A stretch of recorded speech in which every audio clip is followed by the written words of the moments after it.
Hello, Mr. John. You asked me about researching about these two hedging tools, um, about the current foreign option contract and the forward contract.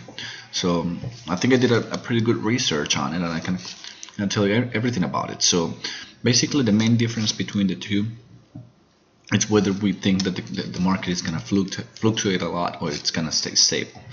If we decide that the market's going to stay stable, I think we can make a lot of money by using the forward contract because we can lock in the buyer to give us the price that we want, and we can control that price to the point that we can predict our profit margin. On the other hand, if the market fluctuates a lot, then it is very risky for us to be in a forward contract because we can't get out. So it's important that we know what we're doing when it comes to that. Now, the research doesn't really pick one over the other one because it's really dependent on the market. Now, a lot of Latin American markets or developing markets are being suggested to be using the forward contract because the dollar has always been so strong in those countries. However, since we're dealing with Colombia, it's kind of difficult to predict what it's going to happen because they fluctuate in the last 12 months. They fluctuated about 12.9%.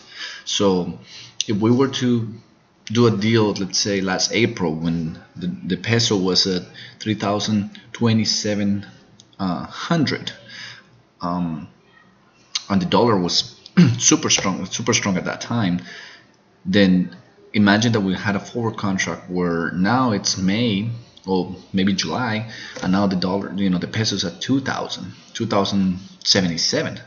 All right, we would have lost at least $240,000 in a $1 million contract. So because we want to be able to predict this, the fact that we're dealing with Colombia, the fact that the market is fluctuating a lot, I believe that it's a smart thing to do the option contract. Now with the option contract, the possibilities are endless.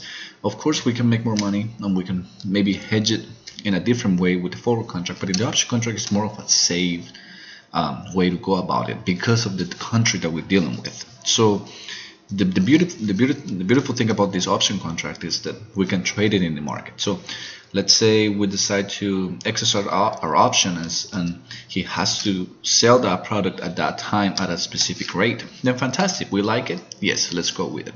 We don't like it, we can go ahead and switch it around and say no more, we're not doing it because the conditions are not favorable for our price rate.